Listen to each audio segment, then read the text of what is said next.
all forget the process that you see not quite the final product because we're still working, but you see the final product of Steph Curry. You see the final product of Klay Thompson and myself and Wiggins. Quite frankly, I don't think you see it of Jordan Poole yet. He's still young and figuring it out. And so I think, everybody get to that point and then you start to see the final product and you forget those early days. But we all went through it. Those types of guys usually are on teams that suck and they can do whatever they need to do to improve. That's not their situation. They're expected to contribute at a championship level in year one last year, in year two this year, in year 1.25 for James Wiseman. Like, you're expected to contribute at a championship level. The reality is, if you go find the rest of the guys around this league that are their age and you try to put them in that situation, all of the guys that we're all like, oh man, that guy's doing great and he's going to be this. The reason we feel like that is because they're on bad teams and they can grow through their mistakes. It's not quite the same for those guys. And so in the long run, it'll be better for them having played championship basketball and adjusting to everything they need to adjust to. But right now you have to grow through those with those growing pains, and it sucks because quite frankly, we haven't won as much, so then everything is your fault, and it's all coming down on you. And that's where we can make sure that we continue to do our job to win games so that their growing pains is not so magnified like they have been, because they're going to have them, and it's just no way around it. When Jonathan Kuminga was drafted with the 7th pick in the 2021 NBA draft, he immediately became part of the Warriors' next generation, so to speak, alongside Wiseman and Moody, who was taken in that same draft, and Jordan Poole, who formed the next generation of what the Warriors hope is going to be a core that gives them a lot of long-term success after Draymond retires, Klay retires, Steph Curry retires, or at least gets a little bit older, because he doesn't seem like he's going to be retiring anytime soon. But the issue is, it is very, very difficult to come into a team that has championship caliber right off the hop and fit in perfectly into a system that is complex in both offensive and defensive ways. It's very, very difficult to do the kinds of things that the system requires right away as a very young player, especially as an inexperienced young player, which Jonathan Kuminga is. Now, Kuminga has a lot of incredible attributes. His athleticism jumps off the screen, but he has a lot of issues in terms of being a productive player for Golden State. The major thing that has held him back thus far in his NBA career, which is something that's really, really difficult for young players who play sporadically, is his attention to detail and his exactness in the way that he plays the game. The Warriors system, especially on defense, a lot of switching, a lot of different responsibilities, a lot of attention to detail, which is very, very difficult for Kuminga, or has proven thus far very, very difficult for Kuminga, whose attention sometimes waxes and wanes, especially when he's forced to come off the bench. Now, that's been a problem because Steve Kerr needs people who he can rely upon off the bench. The bench for the Warriors thus far this season has been a disaster. And Kuminga's been part of that. James Wiseman's been part of that. Their free agent acquisition, which many praised, Dante DiVincenzo, was injured at the beginning of the season and has started slowly, although he seems to be rounding into form in the last couple of games. The issue for Kuminga is something that a lot of young players find very difficult, and reasonably so. They've been the best player on their basketball team basically their entire lives, and it's very, very difficult to come into an NBA game where you're cold, off the bench, often at short notice, and then play against really, really good offensive players.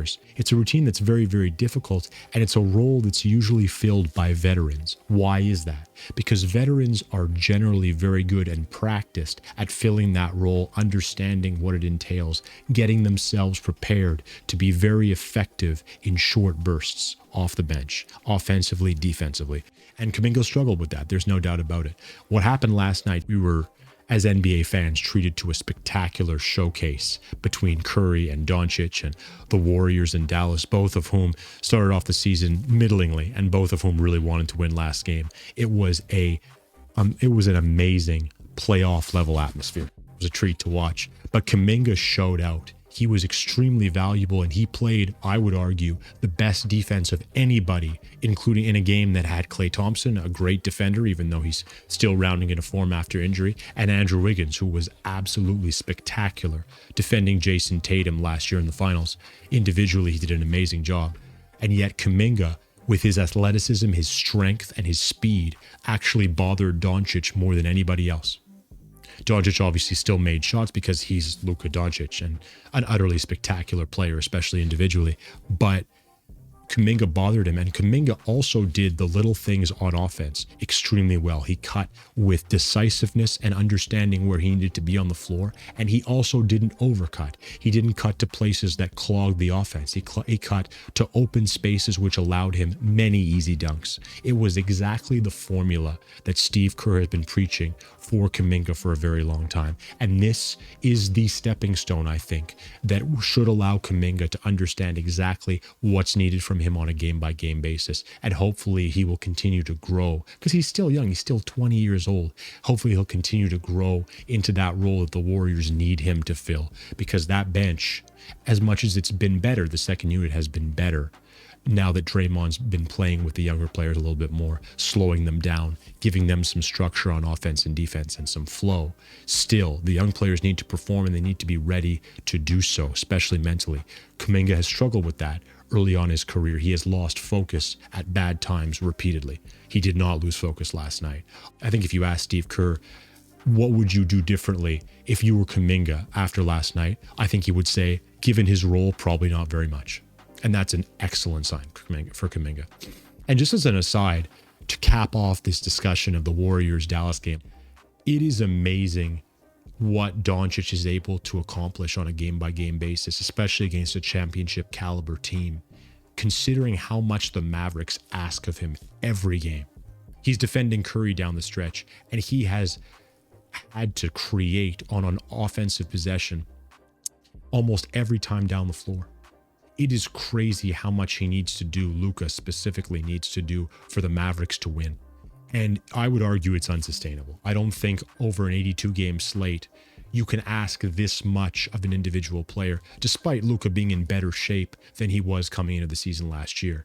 It is still so much to ask of a guy. He is not on the level of a prime LeBron, a prime Giannis. These guys are aliens. These guys can carry a team for a whole season, but even amongst amazing NBA athletes, those guys are outliers. Luka, you're asking too much of him right now, and I think the Mavericks understand that based on the reality that they're bringing in Kemba Walker. They're bringing in other guys. They want to have other guys who, in the absence of Jalen Brunson, can create, can step in as the primary ball handler on some possessions, which should allow Luka to rest a little bit more, because you can't ask this much of Luka and then get into the playoffs and presumably ask him to do maybe even more against defenses that are geared towards stopping him. It's just too much at the end of the day. And hopefully he'll survive the season, but it is amazing in the meantime, seeing how much he's able to do on a game-by-game basis. Both teams wanted it, and Luka took it home. Have a great day.